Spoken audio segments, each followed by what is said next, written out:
I've been inside more abandoned buildings than most people could name in a lifetime.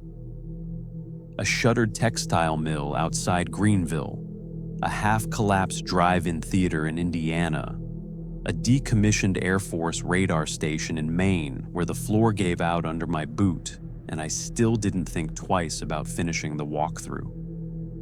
4 years of doing this, and I built a reputation in my friend group as the one who never got rattled. I'm only saying that so you understand what I mean when I say Pinecrest Regional was different.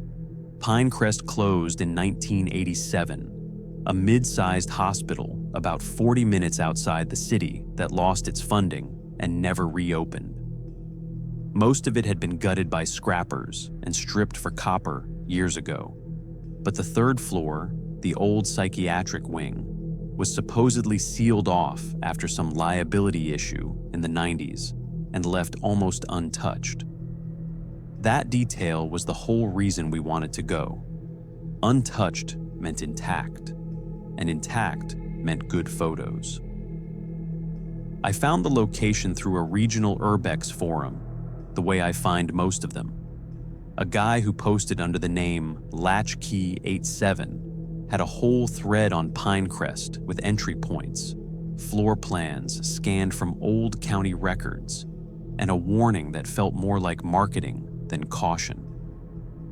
He said a maintenance guy technically still checked the property twice a month, and that a homeless man had been squatting in the old boiler room for a few winters, but that he was harmless, older, kept to himself. Never had an issue in 6 visits, he wrote. Building's dead as it looks. Me, Tyler, Mara, and Dev drove out on a Friday in October. Tyler brought 2-way radios because his phone had died on our last trip and left him stranded on a different floor with no way to reach us. We got in through a loading dock door on the north side around 11:40, exactly where Latchkey 87 said it would be, propped with a cinder block that had clearly been placed there on purpose by someone. The ground floor was what you'd expect: water damage, collapsed ceiling tile, a nurse's station with drawers pulled out and dumped across the floor by scrappers years ago. We split up around midnight to cover more ground before sunrise. Tyler and Dev taking the ground floor and basement, Mara heading up to admin on 2, and me going up to 3, since I wanted the psych wing for myself and nobody argued. The stairwell door to 3 stuck badly, swollen from decades of moisture, and I had to put my shoulder into it twice before it gave. Once I was through, the difference from the floors below was immediate. No graffiti, no beer cans, no spray paint, none of the usual debris 6 years of urbex traffic leaves behind. For a building that supposedly got visited constantly, the 3rd floor looked like nobody had set foot on it in a very long time, which struck me as strange even before anything else did, though I filed it under sealed off and kept moving. The patient rooms ran down a long central hallway, doors mostly missing. Old bed frames still bolted to the floor in a few of them. Near the far end sat what used to be the nurse's station, and behind it, a rolling chalkboard. The kind you'd see in a classroom, still upright and somehow undamaged. I photographed it out of habit and kept walking. At 12:51, according to the radio's little digital display, I heard wheels, a slow, uneven squeak like a gurney or a wheelchair being pushed somewhere down the hall behind me. I keyed the radio and asked Tyler if he was messing around up on 3, since it wouldn't have been the first time he snuck up to scare me. He came back immediately, said he was in the basement with Dev, hadn't left it. I stood there a second, told myself it was pipe settling, and kept going. I looped back past the nurse's station around 1:30 to head toward the last hallway I hadn't shot yet, and that's when I noticed the wheelchair. It was sitting directly in front of the stairwell door, the one I'd come up through, facing it, like something had rolled it there and left it pointed at the exit. I hadn't passed a wheelchair anywhere on my way in. I don't scare easy, and I want to be honest that my first reaction wasn't fear so much as irritation. Some idea that Dev had beaten me up the back stairs to prank me. I radioed him. He was still in the basement. Mara confirmed she hadn't left the second floor either. I moved the wheelchair myself, rolled it against the wall, told myself I'd simply missed it on the way in, though I knew that wasn't true. I went to finish photographing the last hallway anyway, because some stubborn part of me refused to let an empty building win. That's when I saw the chalkboard again, not the same as before. Something, had drawn on it since I'd photographed it 40 minutes earlier. A stick figure, crude, childlike, standing in the corner of the board, with long lines for arms stretched out on either side. I checked my own photo from 1240 to be sure, and the board in that picture was blank. I didn't wait to process that logically. I got on the radio and told everyone I was heading down, voice steadier than I actually felt, and started back toward the stairwell. Halfway there, my headlamp caught movement at the very end of the hallway behind me, low to the ground, a shape that resolved for less than a second into something crouched before the dark swallowed it again. I didn't stop to look twice.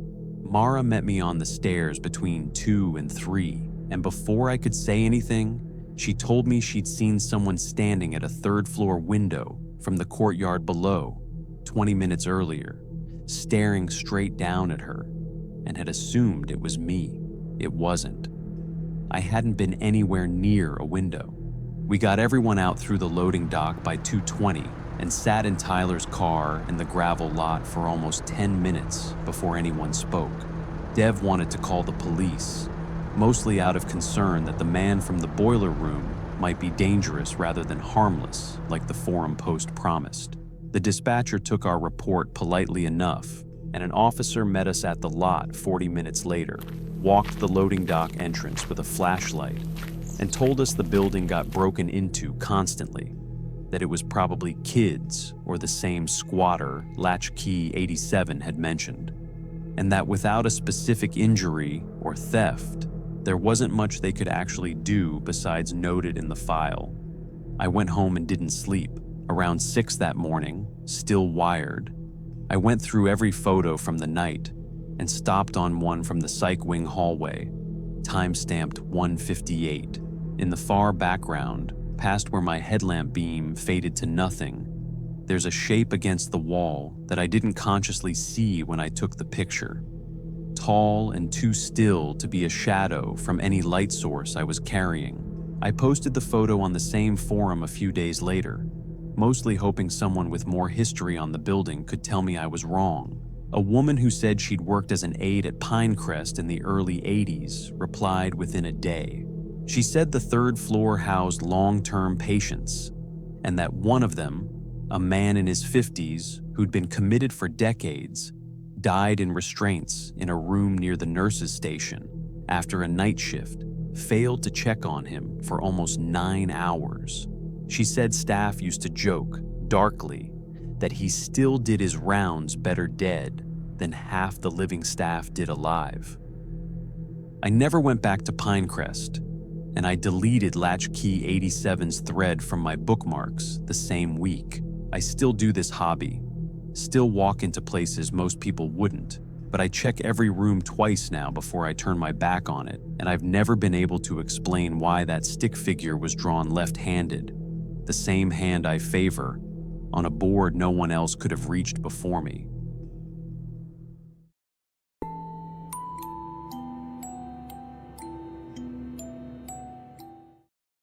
I've been photographing abandoned amusement parks for almost 5 years, ever since a shot I took of a rusted-out Ferris wheel in Ohio got picked up by a small photography blog and gave me a taste of doing this seriously. In that time, I've walked through maybe a dozen dead parks across 3 states, and I've never once had a reason to run. Fantasy Isle sat on 11 acres off a state highway that used to see real traffic before the interstate rerouted around it in the 90s. The park closed for good in 2003, officially over declining attendance, though every local message board I found had some version of a darker story underneath that. usually involving a ride accident nobody wanted to talk about directly. I'd learned by then not to put too much stock in message board rumors. Most abandoned parks have one. I drove out on a Tuesday night in November, alone, which is how I prefer to work, since a second person always ends up in the frame of a long exposure shot.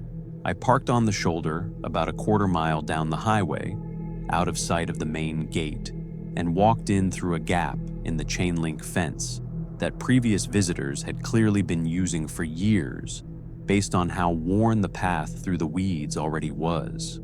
The park was smaller than photos online had made it look, a compact loop of maybe 15 attractions built around a central plaza, with a dry, cracked fountain in the middle.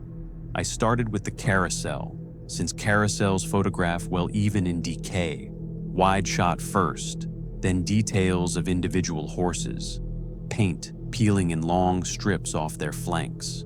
It was quiet in a way that took me almost 20 minutes to consciously notice.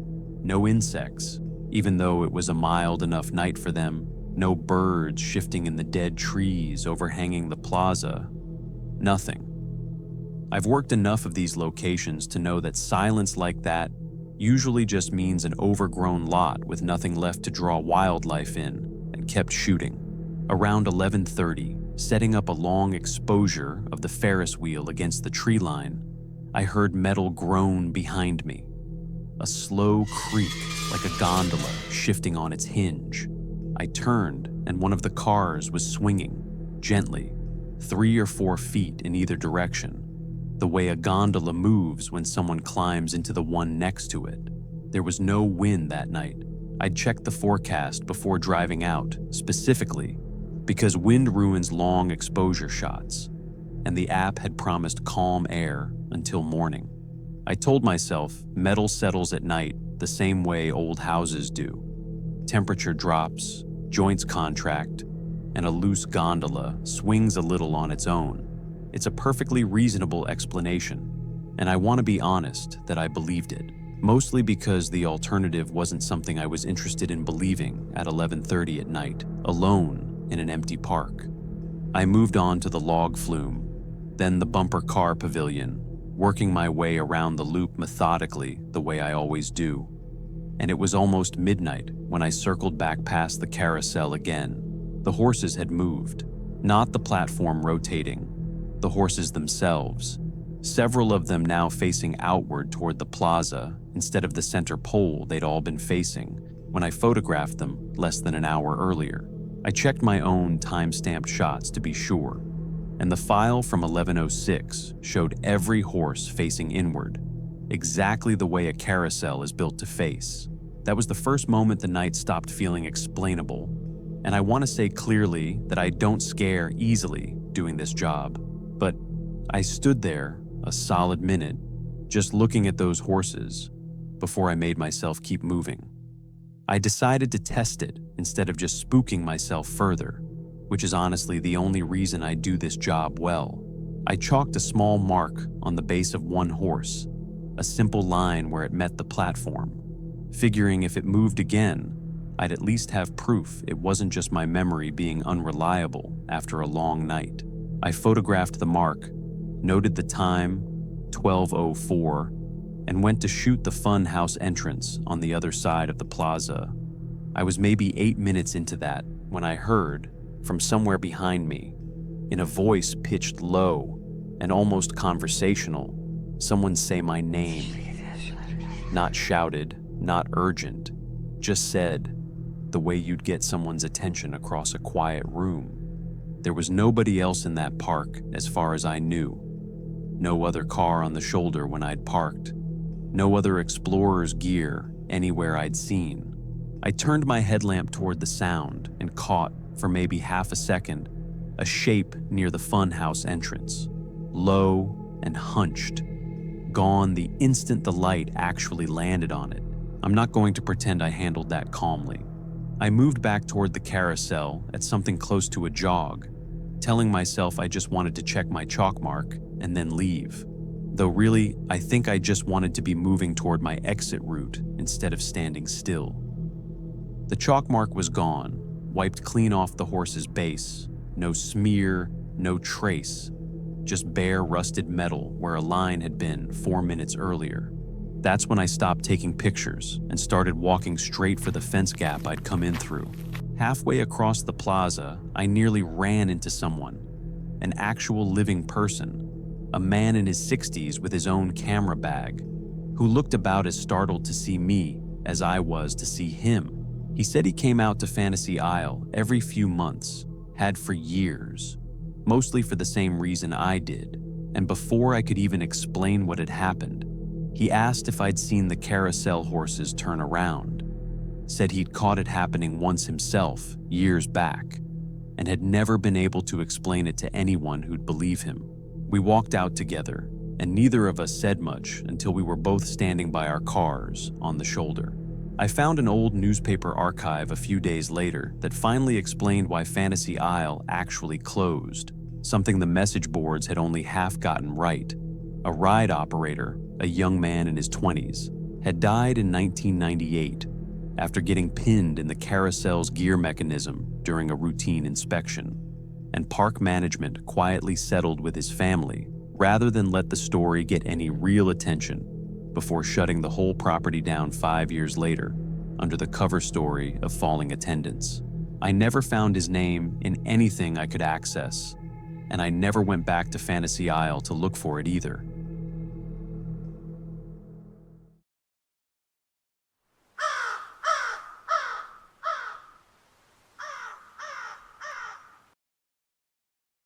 I've never turned down a dare, not once in my life. And at 19, that reputation followed me into a friend group that took full advantage of it.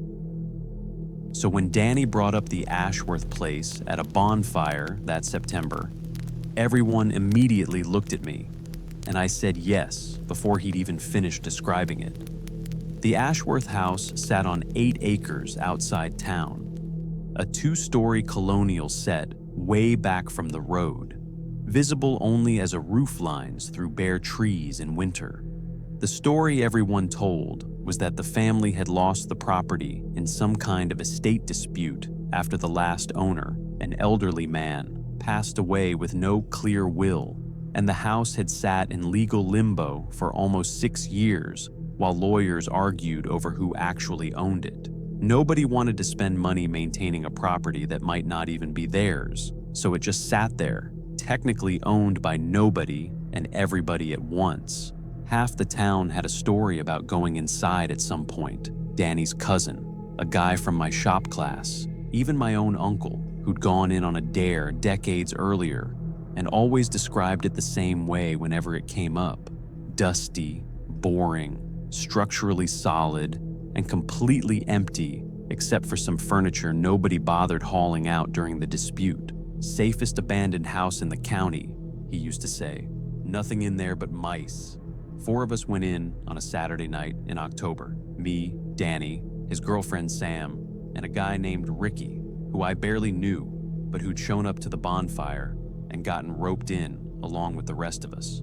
We got in through a side door off the mudroom that had never had a working lock, around 10:30, flashlights and one decent camera between us. No real plan beyond documenting that we'd actually done it. The kitchen looked exactly like every story had described it. Dated appliances, a table with 4 mismatched chairs, cabinets mostly empty, except for a few chipped dishes nobody had wanted during the estate fight. Nothing unusual, nothing that didn't match 6 years of neglect.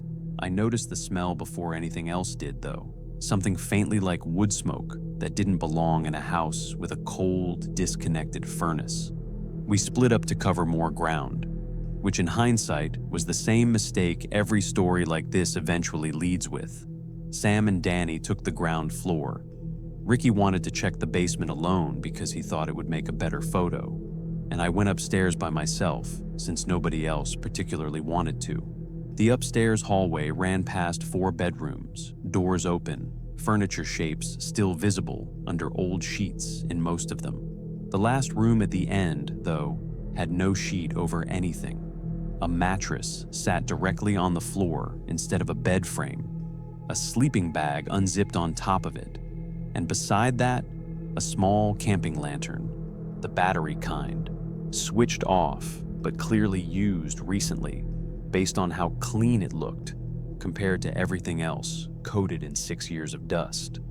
I told myself construction crews sometimes crash in properties like this between jobs, which was a reasonable enough thought that I didn't immediately panic. What I couldn't explain as easily was the ash in the room's fireplace, still faintly warm when I held my hand near it, in a house that had no gas or electricity hookup, according to every single account I'd ever heard about the place. I decided to test it rather than just spook myself and leave.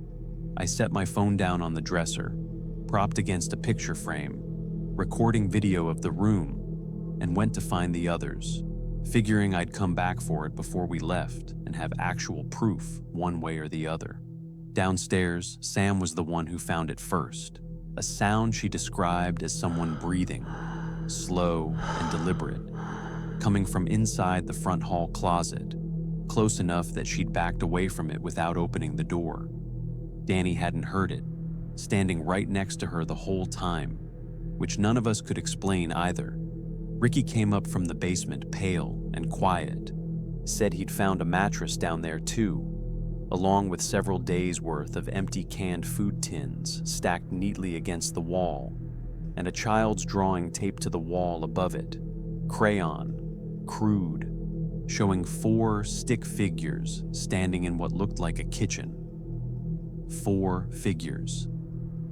There were exactly 4 of us in that house that night. I don't scare easily, and I want to be honest that even hearing that, my first instinct was that some actual person, homeless or otherwise, was squatting in that house, and we'd simply interrupted them, which felt manageable, explainable, human. That feeling lasted until I went back upstairs alone to grab my phone off the dresser. The lantern in the corner was on now, casting a weak yellow light across the room, though nobody had touched it as far as I knew. My phone was still recording, exactly where I'd left it, and I grabbed it without stopping to check the footage, some instinct telling me to just get out of that room immediately.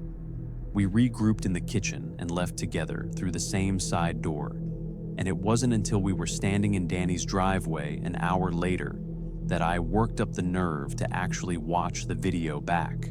For the first 11 minutes, nothing happens, just an empty room in low light.